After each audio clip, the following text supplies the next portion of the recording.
hapo ndio unamalizia, and you don't know whether you are coming, going or gone. You don't know whether you are starting, you go.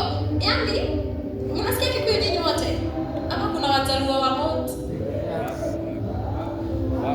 Wako. Kuna Wajaluo wa Mount? Yeah. Nini yao inaitwa aje? Mount.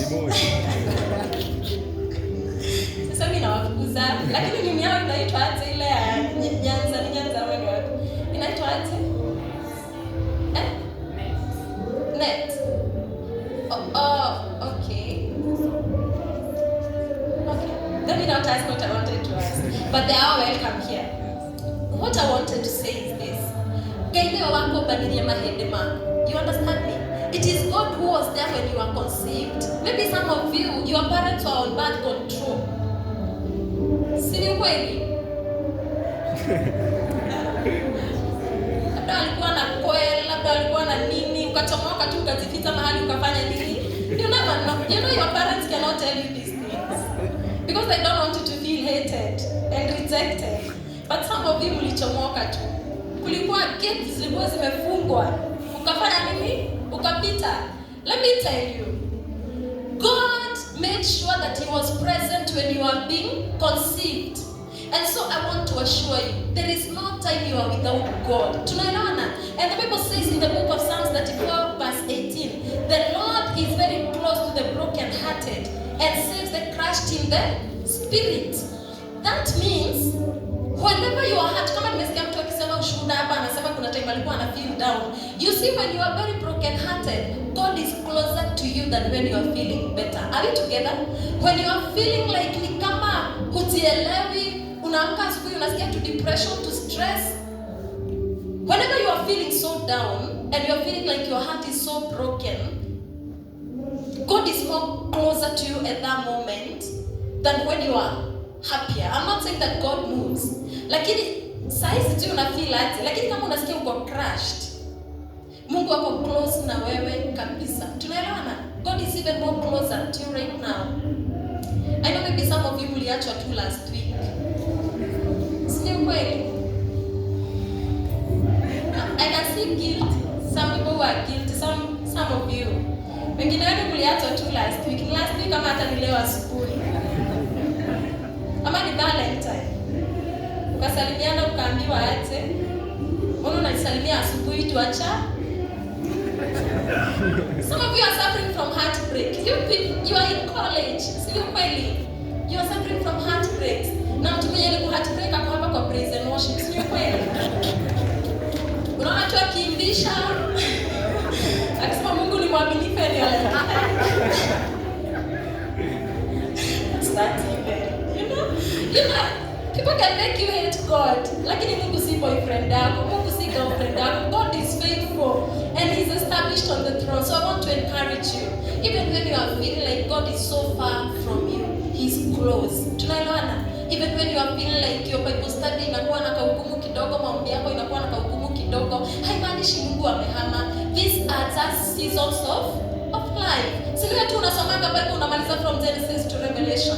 Yeah, so God is so close to you. I want to look at some of the reasons why we feel alone. Why do we feel alone emotionally and psychologically? Okay, simplest number one. How many of us are first years here? Oh, wow. There are so many of you. Sasa kwenye ulitoka ulikuwa na marafiki. Ulikuwa na wazazi. Sasa umekuja hapa hakuna mtu anakuongelesha. Unatoka kutoka kwa gate mpaka kwa class mpaka kwa hostel. Unless you talk to yourself. Unajua niliona quote nyingine inasema if you want good advice you talk to yourself. Unless you talk to yourself, hakuna mtu anafanya nini? Anakuongelesha. Sometimes transitions. And let me tell you. Unaona venye mko hapa mko wengi. Loneliness inakugonja huko nje. Sasa it is waiting for you. Unaona ukisha clear, ukishabeba boxes zako, watu wa moto hapa. Loneliness inakugonja wapi? I'm talking about social, especially some of you who don't know how to make friends. Anyway, I'll come to that. Loneliness inakugonja huko. You get married. And your friends are not married. Loneliness inakugonja kwa You get children. I have 3. You get kids. and your friends bado hawana watoi. Loneliness na kugoza kwa let me tell you, every time you transition from one environment to another, haunanga marafiki, si ni kweli? And now I'm talking about social relationships, and that is the reality of life. Inafanya watu wasikie kujinyonga. It is not abnormal for you to move into a new space and you don't have friends immediately. Tunaelewana? You go to the workplace, it is normal hata kukaa mwezi moja mbili before making friends. So some of you are feeling lonely because the sisters, the brothers, and the people you used to have around you, you are no longer together. So this is a new environment altogether. Na nimesema loneliness inakugoza huko nje, lazima ukuwe ready, because every time you transition to a new level, loneliness awaits you. So does it mean that it has to always be like that? We are gonna see that. Number 2, it is attachment. How many of us are securely attached to our parents? Do you know that? How many of you know your attachment style? Okay, well, what is attachment? How many of you know your attachment style? Kuna secure, kuna insecure, kuna ingine disorganized. I don't want to teach you psychology.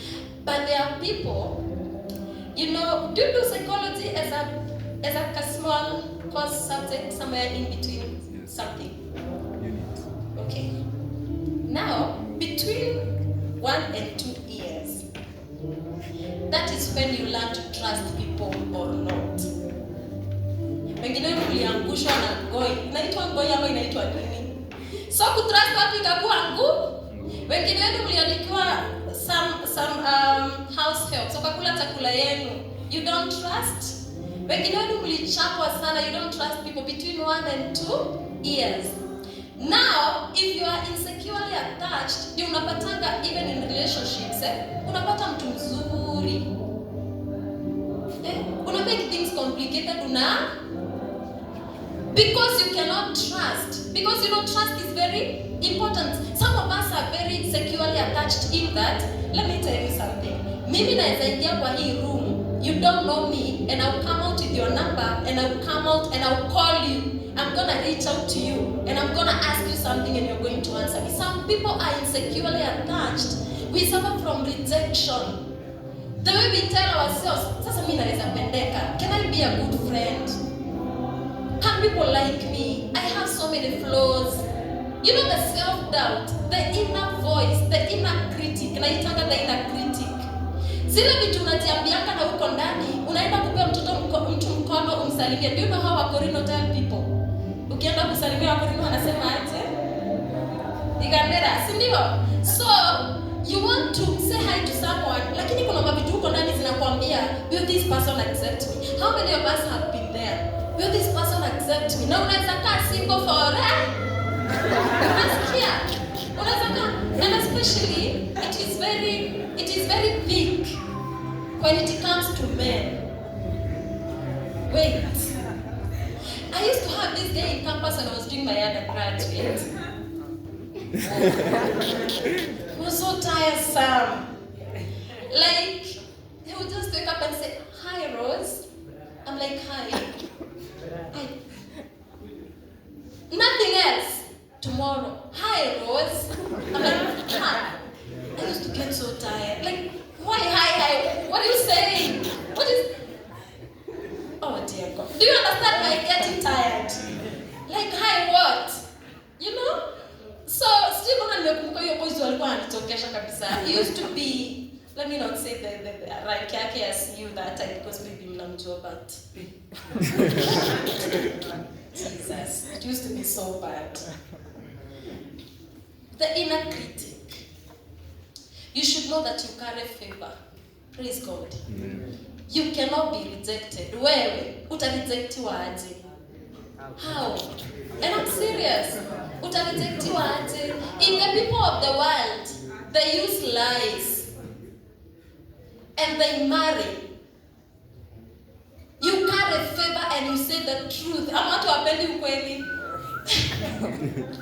Ukweli ndio watu wanadrow the line. So what I'm saying, the inner voice, the other thing, it is low self-esteem. And allow me to talk about this.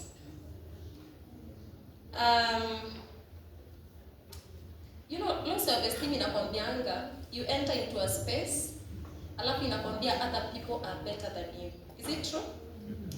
You go for an interview and you are going fearing because you are like, I think everybody here is qualified apart from me.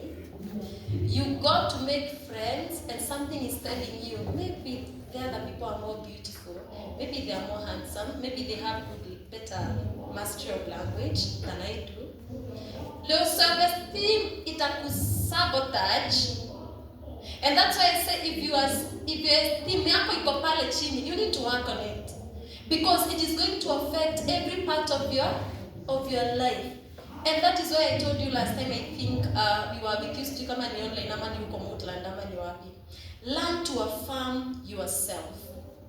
Usipojipenda, hakuna mtu atakupenda. If you don't accept yourself, hakuna mtu atafanya nini? Atakuaccept. Every time you wake up in the morning, what do you tell yourself? Do you look at the points which are weak? Unaangalia nywele yako iko na kipara, unasema sasa hii itaimea. Unaangalia miguu, aki Mungu ndio anatunipe hii miguu. Unaangalia masikio, unasema aki nyanyangu. Unasema vitu zingine zinakuwa genetic and inherited. You're like, oh God. Every time you wake up, be grateful. Gratitude will make you to love yourself and accept yourself. Tunaelewana? Ile gratitude there, I thank God I'm black. I thank God I'm chocolate. I thank God for who I am. And then you look for like 5 things you love about yourself. Hebu ziambie mbili kama sasa hivi nimesimama hapa. What do you love about yourself? Watu wengine they.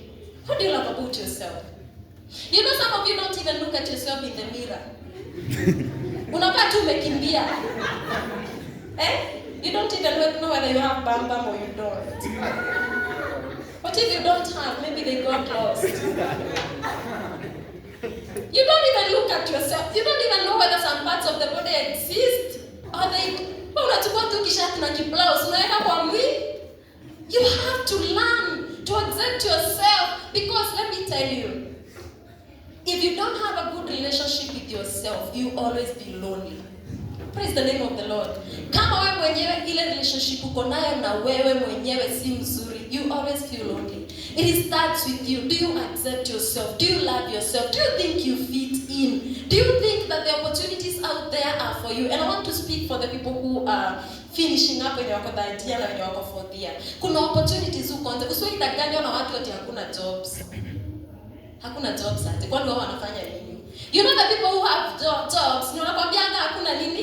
Those are lies from the pit of hell. Wanakwambia hivyo ndio wazeeke wapi?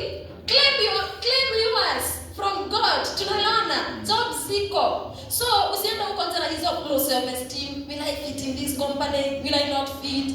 And all this and all that. So tumesema transitioning and fear of rejection. Let me say this. Kuna ile isolation inakuanga self-imposed.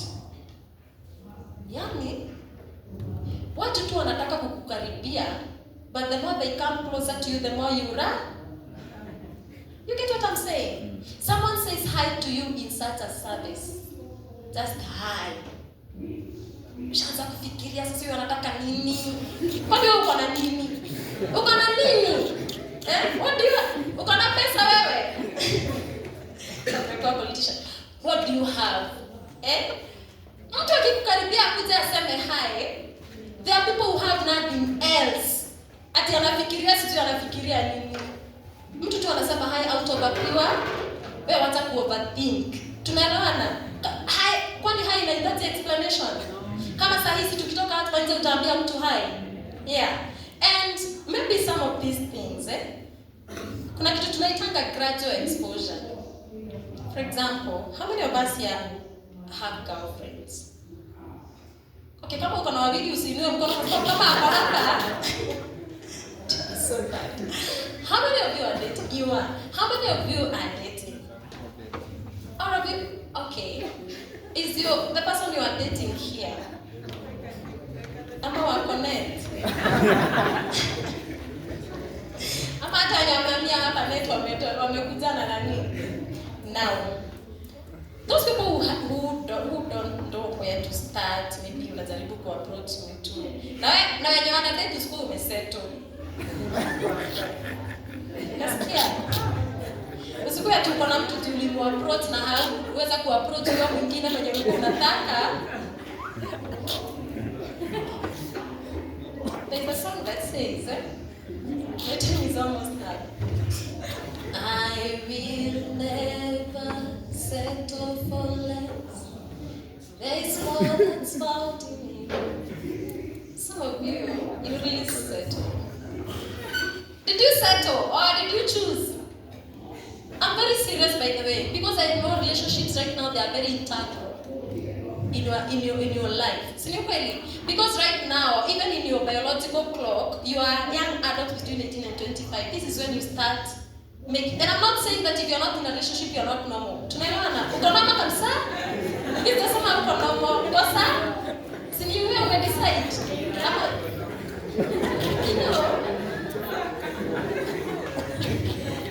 ama sio umeamua, dunia imekuamulia. Fate. Oh, okay, fate decide for you.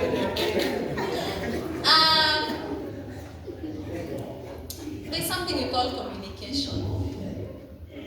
Now, if you don't know how to communicate, itakuwa ngumu sana kwa hii life hata kukaa na watu hata mtu una date.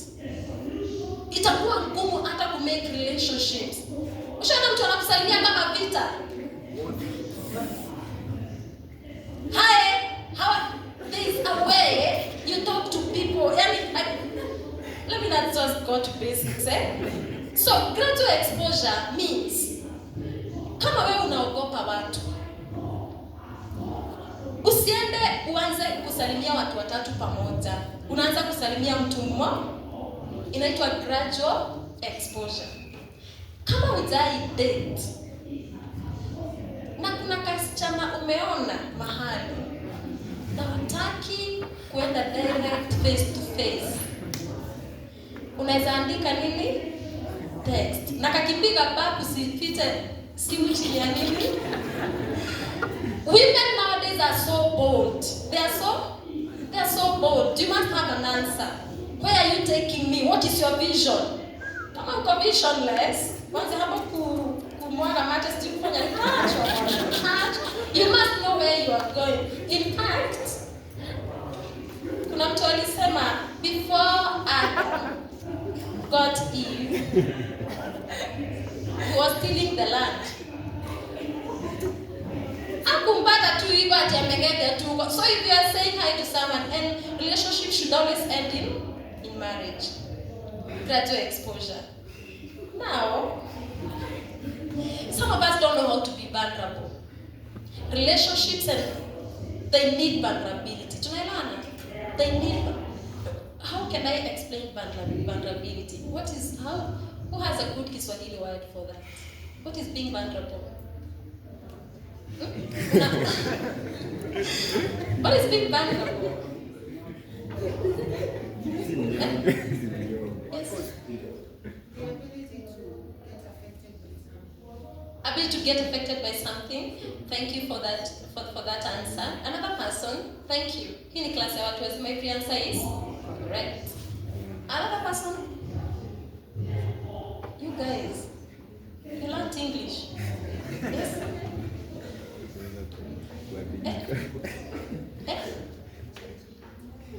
Mnyonge. Okay. Thank you for that answer. Well, let me combine those answers together and add mine. I'm not adding because they're not correct. Vulnerability means you can tell the truth about yourself without being ashamed about it. For example, you are going to be very alone if every time you have a conversation you are lying. Tunaelewana? Every time you have a conversation you are lying. You are lying to people. I come from a very rich background. You are lying to people. I went to Maseno. I went to Kenya High. Na labda ulisomea kashule kama mbatu na ile siku utapeleka huyo mtu kwenu. Vulnerability is learning to be honest about. Tell the other person, me I get angry very. It is called self-awareness. I get angry very. So ukiona nimeruka juu ya kiti ama juu ya meza wewe jua, ni zile hasira za kwetu zimefanya nini? It is called, every relationship is sustained by vulnerability. Now, are there people in the Bible who felt alone? Give me one example. We almost winding up. Give me an example. Elijah. In fact, Elijah felt so alone after such a massive victory. Elijah had slain how many prophets of Baal? 450. Alafu Jezebel mwanamke akamwambia nikikushika wewe utaniona. Akapotea. And let me tell you, when Elijah went away, he told God, kill me now. I want to die. And God asked him, he was saying, I feel so alone. Alafu Mungu akamwambia, there are 7,000 others. Other prophets in your heart, there are 7,000 others. And the Lord told him, rise up and eat. Because the journey is long. I want to encourage someone here. Feeling alone and lonely right now should not make you end your life. Tunaelewana? Because I know sometimes we walk around with suicidal thoughts. Ni kweli ama ni uongo? Every time I go even to preach in a college, even in UN or KU or wherever, I usually ask them, if you have ever had a suicidal thought, lift up your hand. And most of them they do. Elijah was, what do you think Elijah was suffering from? Si alikuwa anasema anataka kujiua, si ni kweli? Because of loneliness. Loneliness inafanya mtu asikie akiwa peke yake. And you know sometimes your thoughts are not facts. Sometimes your thoughts will lie to you. It is not everything that you think is true. Sometimes you should take your thoughts and put them here, and you stand here and you become the observer of your thoughts, and you start interrogating and you ask them, is it a fact you are telling me or is it not? Are we together? If your thought is telling you, tell me why uko university, you have a great future ahead of you. Lakini kuna thought ingine inakwambia after campus you'll be useless. Is that a factual thought or a lying thought? But there are some people who believe in that thought. They end up feeling like Elijah. They feel, and let me tell you, most of the people in the Bible who felt alone, they always felt like giving up and killing themselves. Look at someone like Hagar. Hagar was the wife to who? Alikuwa mpango waka? Wanani? Seriously. Hagai. Anaitwa Hagai ama anaitwa nani? Hagai. Alikuwa bibi ya nani? Ama nasema, am I confusing names? Ama alikuwa bibi ya nani? Hagai. Ya Abraham. The moment when Abraham alimfukuza, kama vile some of you mmefukuzwa in your relationships, ama hata kwenu nyumbani. I know there are some people who are here and you don't even see eye to eye with your parents or with your siblings. And Hagar alifukuzwa na Abraham, akaenda into the wilderness. Imagine someone gives you a child and then they send you away with just, ilikuwa kibuyu ya maji na nini? Hagar venye alifika in that wilderness, the Bible says aliweka mtoto ndio asione akifanya nini? Akikufa.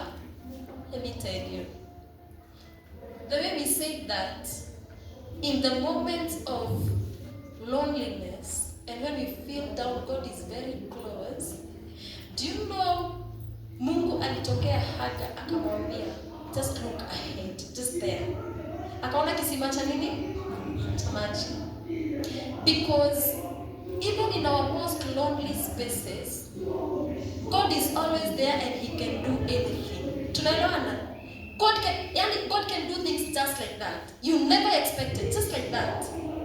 God is always present. He can always do anything. Hagar. We have someone like David. Kama kuna mtu alikuwa na mashida za isolation, wow, it is David. Do you know, kama kuna mtu, some of you think that you have battles. David had so many battles because you remember, hata ile time yenye babake alikuwa anatafutiwa, kulikuwa kuna tafutwa king kwao, babake alikuwa anasahau ako na David. How many of us tunasahaulikanga? Imagine alikuwa anasahau kwa mtoto mwingine. Like how are men? What is that? Like how How do you forget that you have a child? Okay, no, thank you. How do you forget that you have a child? Okay, let me sound a warning. If you don't want to be a father, don't mother. Tunaelewana? Don't. Imagine what David felt when he realized that his father had forgotten about him. But what happened to David? The forgotten one became the king. Sometimes when you feel forgotten, sometimes when you feel hated, sometimes when you feel like the world is pushing us aside, sometimes you are God's choice. Tunaelewana? And I know some of you, hata kwenye mmetoka family, you know families have so many dynamics. You might be going through a lot. And sometimes you wonder, is this my real mother? Is this my real father? Sometimes ushaangalia mamako unashindwa kama ni yeye. Ama babako unashindwa kama wewe uliongotwa ama or whether you are adopted. Have you been there? And sometimes you're like, did these guys even adopt me? Am I even loved here? Am I being liked here? In those moments, God's choice over your life doesn't change. Tunaelewana? The promises of God upon your life, even when you are going through hell, they remain the same. Tunaelewana? Sahi, whatever you are going through, you could be going through deep waters and high waves and all that. It doesn't negate the presence of God and the promises of God upon your lives. Tunaelewana? If you are about to be a CEO, haijalishi kama ulianguka ile mtihani yenye ilipita. Nasema watu waanguke mtihani. Tunaelewana? Haijalishi kama, how many of us want to be married by pastors? Oh wow. Wengine hatutaki kwa nini? Mnataka.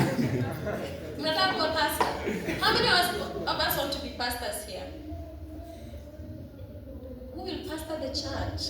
You. Who else? Na wenye wanaimba hapa, you want to be? Ama kanisa haziko na nini? David had so much loneliness. And one of the ways David alikuwa anatoa loneliness yake, alikuwa anakuwa vulnerable kwa Mungu. Anaambia Mungu, sasa nikikufa nitakusifu aje? You know that vulnerability. David was so vulnerable before God. Nikikufa, how will I worship you? Alikuwa hata ana-encourage roho yake. You remember when David, they had gone for war, walikuwa wameenda na wanaume wote wakaacha mabibi zao na vitu vyao vyote. Wakirudi wakapata hakuna nini? Hakuna kitu. And the Bible says that those guys wanted to stone David. Alafu the Bible says David encouraged himself in the Lord. Some of you need to speak a word to your heart. And you tell your heart, we are not giving up, not today. Tunaelewana? Every time you wake up and you feel like you want to give up, you just say, we are not giving up, you are not. What about Hannah? Hannah mtoto. In fact, on Sunday, last Sunday I was preaching in our church. Tulikuwa tunaongea kuhusu the power of prayer. And the name of Hannah ikakuja kwa mind yangu na nikasema nisome hiyo story vizuri. You know the Bible says, I'm looking at my time because time relates to students. Every time Hannah, Penina and Elkanah walikuwa wanaenda Shiloh, the Bible says Penina alikuwa anaongelesha Hannah maneno zingine mpaka Hannah hakuwa anakula. Every time they used to go to Shiloh, Hannah was either crying or not eating. Do you think barrenness is easy? It is not easy. And even right now, for those of you who don't have kids, we only have faith that one day you shall have what? We shall have children. You only know that you will father. You know some of these things, wanaume hawakubaliki wako na shi? Ni kweli ulongo? Every time you have an issue with fertility, most of the time they say it is the womb. Na ukiambia Aman muende mkaangaliwe, hataki kufanya nini? Kuenda. I think we are modern society now. You can man up and tell your wife, let us go and get check. Here inakuanga insecurity issues. Ama inakuanga nini? Hamjui. Ukipata mwezi pata mtoto. And then you know that you are not father. So one of the ways, it is good to be vulnerable. Tunaelewana? The other thing, we are a society which is very selfish. We only want people to come to us and approach us and make us feel accepted. What if we become the people who see the people who are not involved? We become the people who see the people who are not connected. What if if you are feeling lonely? What if you become the person who sees the lonely person next to you? Are you getting what I'm saying? We are so selfish that kila time tunataka tukue reached out. You want to be approached, you want to be invited for coffee, you want to be the desk mate. Mwenye mnakaa naye kwa class akuongeleshe. Why don't you be the person who makes the first move? Am I making sense? So right now kama hauna friend, don't wait for someone to come and make you a friend. Go to them and be friends with. Is that simple? It is as simple as that. Enda kwa mtu, usigoje ati mtu akuje hapo ndio kuwe beshte yako. Reach out. Like, let me ask you here. Nani anatokanga church kwanza anaenda? Si mnajuana? Nani church kisha tu hivyo anakuanga nje? Ushaimuuliza shida yake ni nini? Ama ako unapproachable? Ushaimuuliza shida yake ni nini? Let us reach out to those people. Are we together? Ukiona yule beshte wako anakuanga tu amenyamaza, let me tell you, we are social beings. We always want to interact and to be with other people. Huyo roommate wako mwenye unaignore, unasema ako na maringo. Wakati mwingine watu hawana maringo, wako na mashida wanapiti. And sometimes we just don't listening here. Watu wako na mashida. Maybe someone's parent is sick. They have a terminal disease. Na unataka wa kuentertain. Waingia kwa room kupigia story. Let us be the people who see the people who are in need. Tunaelewana? You see that roommate who is always quiet and closed up. It is not like they wouldn't like to be involved. No. They want to be involved only that they don't have someone to reach out to them. I want to give you a challenge. Tomorrow is Monday. From tomorrow to maybe to Friday, up to Saturday, I want you to make friends with 2 people who cannot make friends with you. Tunaelewana? Reach out to 2 people, watu wawili. Wenye unajua hata mkikaa miaka 10, hata huyo roommate wako unajua hata hii kuongelesha. Tunaelewana? And I'm not talking about the opposite sex. I'm talking about the neighbor. Yule neighbor mna shida hapo mkichokozana kwa sababu sijui haoshi vyombo. Ama you guys do live in shared? Ama we don't live in school? Unajua labda nyinyi rich kids. Do you live here? Are you rich kids? Okay, when you wanakaa hapa hata kama ni rich. Whatever you live. Hata kama ni rich kid, maybe you are sharing maybe a place too with someone. I give you a challenge. Reach out tomorrow, Tuesday, Wednesday, Thursday or Friday, to a person who is lonely. Tunaelewana? Just reach out. Say hi to them. Ask them, why are you always quiet? Na uangalie vizuri mtu asikiwa amevuta bangi ya kukata. Unasikia? Watu kuna watu wengine wamevuta bangi sana mpaka kichwa inawaambia wanaongea lakini hawaongei. Iko tu kwa kichwa wanafikiria they are having a conversation. Look for a normal person and reach out. The other thing, as a psychologist, if you come to my office and niambie vitu zingine unaweza ambia watu wengine huko nje waanguke, mimi nitasikiza without judgment. I have international clients, and I'm having this girl from Britain. We always do Zoom Mama Meet. And the other day she was telling me, hi doc, my girlfriend came, she's a girl. My girlfriend came for a sleepover. She's the girlfriend, she's gay. So she's telling me, my girlfriend is over and we want to spend 3 days here because our parents are not around. What do you think they're spending 3 days doing? Anavuta bangi, she drinks. So that is the girlfriend. They are dating, they are getting in sex, they are doing what? So she was telling me that, and for a normal person, kama wewe, akwambie hivyo. And sometimes Christians, we are not that, I'm not saying that you are closed-minded, but kuna ile value system yetu, haikubali tusikize vitu zingine, si ndio? So we need to flow to the conversations and no judgment.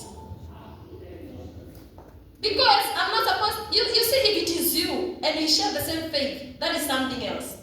Now this is my client. And if I start telling them some things and judging them, especially if I'm in their country, wataanza kusema that is it is a systemic discrimination. You know, all those kind of demonic things. So let me tell you, because most of the time we have sessions, she's always having the girlfriend over. My mind is always like, let me tell you, I've never talked about that. Because that is not the problem that brings them. If you're a good counselor, zile shida zimeleta mtu kwa counseling ndizo una deal na. Kama mtu anafikiria bangi si mbaya, usikuje kumwambia mambo ya bangi, labda bangi si shida kwa, labda shida ni watu wengine, si bangi yenye anavuta. So, for me, every relationship should be non-judgmental. Sisemi we do some certain things, lakini mtu asikuje akwambie ati ameokoka na alifornicate. I'm not advocating for people to sin, because the Bible says that the sexual sin is the only sin you do inside your body. Sin kweli. And it can sin, sexual sin can undo a lot of things in your destiny. Lakini mtu akikuja akwambie like for example kama Joseph Agelala na the Potiphar's wife, akikuwa prime minister, si angedanganywa tu na hako kanini kadogo, si kweli? So if someone comes and tells you I fornicated, and you want to be a good friend with that person, how do you react? Ama they are aborted. Unagoja tu atoke hapo uchukue phone. Mwambie ile beshte wangu, imagine huyo dem. Mtu anatoaje mimba? Isn't that the kind of friends that we are? Let us learn to be people who are non-judgmental. Because let me tell you, watu wakijua wewe, I had this friend in campus, I will never forget. And I don't know what is the problem with people who are called Naomi. Naomi, not all. Do you have a Naomi here? See water. But let me tell you, that girl, I'm not saying about, let me say, I don't know what's wrong with the people who are called Naomi, Njeri, Kamau, Gideon, whatever. Let me tell you, I don't know what was wrong with that girl. Kwa hiyo mote at that time, alikuwa karibu tufanye tukosane sisi wote, because she comes, she tells you this, comes, tells you that, comes, tells you that. Now, kama wewe ni mtu una betray watu wengine, utaishi solo, hautakuwa na beshte, tunaelewana? Because nobody wants to tell you something in confidence, and then they get it out there. If you want to have good friends, shut your mouth. Let me tell your neighbor, shut your mouth. Exactly. So, that is that. I don't think there's anything I can add to that, because our time is over. But let me talk about the fellowship that you have with each other here. Paul says, do not make it a habit of not coming to the fellowship like some of you. The devil will, it is like the white man. Inaitwa divide and rule. The devil will take you out there, akuonyesha watu watatu ni wabaya, akukalisha huko nje, akukule peke yako, alafu ukikuja hapa unakaa skeleton. Tunaelewana? Kaa karibu na watu wa Mungu. Are we together? This place, none of us is perfect, neither are you. Please stick to the brethren. Are we together? Stick to the brethren. Kuja hapa, kama venye nimeimba nikasikia vizuri, by the way, felt so good and the testimonies were really a blessing. Kuja hapa, ungana na wale watu wengine. Usiwaida, alafu kuna watu wengine wanafanya tu busy bodies on Sundays kwenye time ya fellowship. Wata na shughuli mingi. Come and be together with them. The other thing, next Saturday, how many of us are we going for the hike? Thank you so much. When you're hiking na rich kids, ni nini? Monday, and you are rich kids. Yeah, so, kwani mnakulanga nini? You have money to eat. Ama mnainama? Mnamwaga hell? Ama isha? Ulifanyia nini? Secure some money. Let's go for the hike. Let's be on our feet. I don't know the minds that you'll be going through in your heart. I don't know what you'll be going through in your spirit. I don't know the seasons that you are in your life right now. But I want you to speak to God about your situation. If you're feeling like you need encouragement, if you feel like you need to reach out, if someone needs to reach out to you, if you're feeling like academics have become so heavy and so undoable, if your relationships are failing, just tell God something in the next 2 minutes, and then you're gonna be done. Just speak to God. Tell the Lord to fill that space in your heart, that He can assure you of His presence, that He can assure you that He's still there with you. I want you to invite God in your situation. I want you to invite God in what you are feeling. He is dependable. He is faithful. He is able. I want you to speak to Him. Just take a minute. Father, in the name of Jesus, I want to thank you because even before we were born in our mothers, we were conceived, you knew us, oh God. And you don't want us to be alone. You want us to be assured of your presence, oh God. You want us to reach out. You want us to get encouraged, even as we read your word, in the name of Jesus Christ. We invite you in our situations, in our lives this day. May you fill our empty spaces, oh God. May you fill our empty hearts. May you fill our empty minds. May you fill our empty spirits, in the name of Jesus Christ. May you fill areas in our lives that feel hopeless, in the name of Jesus. May you fill us, our academics, oh God, in the name of Jesus. May you reach out to us, oh God, in the name of Jesus Christ, and let your hand of comfort be upon us, oh God, in the name of Jesus Christ. May you encourage us through your Holy Spirit, in the name of Jesus Christ, oh God. We worship you and we honor, we love you. Thank you because you are our Father, and you are telling us that you never leave us or forsake us, oh God. In the mighty name of Jesus Christ, we love you. Love you, Lord. Let's pray.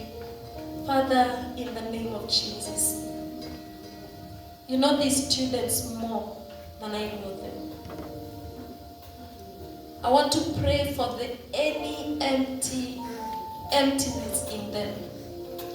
Could be in their spirits, could be in their hearts, could be in their academics, could be in their finances, could be in their relationships, could be in their books. The Bible says that you are very close to the brokenhearted. I pray that your closeness will be felt by each and every one of them. I pray, Jehovah God, that not just say that you are there and you are close, they'll feel your closeness. Assure each one of them that you are still there.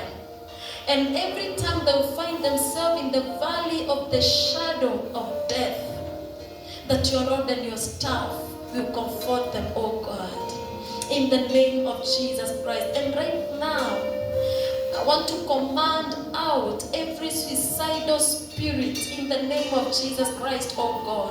Every spirit that makes people that feel that they are lonely and they are hopeless. I want to cast out every form of hopelessness in the name of Jesus. Every level of stress and depression and anxiety, I declare them powerless in the mighty name of Jesus. I declare a renewal of strength to each and every one of them this evening, oh God.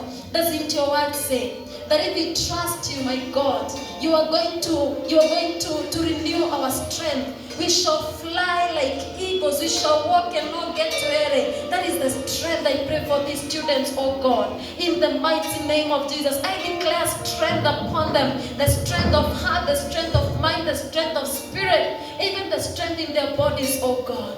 And because, Father, when I pray, you hear me. I pray for those who are finalizing, oh God, in the name of Jesus Christ, and even those who need attachments, oh God. Father, I pray for these ones who came here. As they go out to face the world, Bwana utawatetea katika mahali pa kazi katika jina la Yesu Kristo.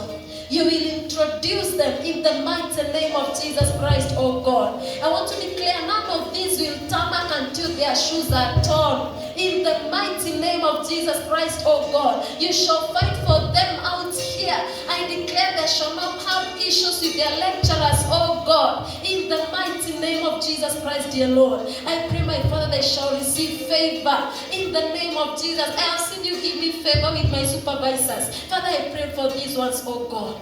I declare they shall not be frustrated in their education. In the mighty name of Jesus Christ. They will never experience missed marks. In the mighty name of Jesus Christ, oh God. And those who are missing their marks even right now, I declare they shall be released. Anything that could be causing them frustrations, I pray Jehovah God, you're going to set them free. They love you in the mighty name of Jesus Christ. And God, I pray they are going to be rooted and grounded in you. Hawa Bwana watakaa kwako na watapata mizizi katika jina la Yesu Kristo. The Bible says that the enemy comes to steal, to kill and to destroy. But the Bible says that you came so that you can give us life and give us in abundance. I declare abundance of life upon these students in the mighty name of Jesus Christ, oh God. They shall walk in the joy of the Lord. The joy of the Lord will be their strength. In the mighty name of Jesus Christ, oh God, I cover them with the blood of Jesus. That blood that speaks better things than the blood of Abel. May it speak better things upon them in the name of Jesus Christ. And those who are feeling sad and hopeless and directionless, I declare they are going to find alignment in the mighty name of Jesus Christ. As we start a new week, I want to pray that God, our academics, our friendships, oh God, in the name of Jesus Christ, the King of glory, and even our interactions, our Bible study and everything, you shall shine, oh God, our light, your light into our lives in everything we do. We cover ourselves, oh my God, with under your shelter, under the shelter of your wings, oh God. And we declare Psalms 91 of our lives, oh God, in the name of Jesus Christ, that 1,000 shall fall on our side and 10,000 on the other side, but no evil will come upon our tent, oh God. And finally, Father, the Bible says that if we love you, you are going to satisfy us with long life. Father, we counter and we come against every spirit of premature death. None of us will die young in the name of Jesus Christ. People are traveling by vehicles, wanakosa kufika kwenye wanaenda. Watu wengine wanapata tu shule kama hii and schools are being bombed. But we declare a cover of the blood of Jesus and we declare that we shall not die before our time in the mighty name of Jesus Christ, oh God. We want to declare that, Father, you are covering us. And as the Bible says that David rested with his fathers, he rested with his fathers after serving his generations. I pray, Jehovah God, that we shall serve our generations faithfully, oh God. I want to pray for those who have different talents. They can sing, they can preach, they can speak, they can be professors, they can be singers, they can be whatever you have put in all of them, oh God. Bring it out with confidence in the mighty name of Jesus Christ. Every form of isolation, low self-esteem, and lack of self-worth, we declare them powerless, oh God, and we move out in power because we know that God will carry your favor in the name of Jesus Christ. In the name of the Father, the Son, and the Holy Spirit. Amen. God bless you.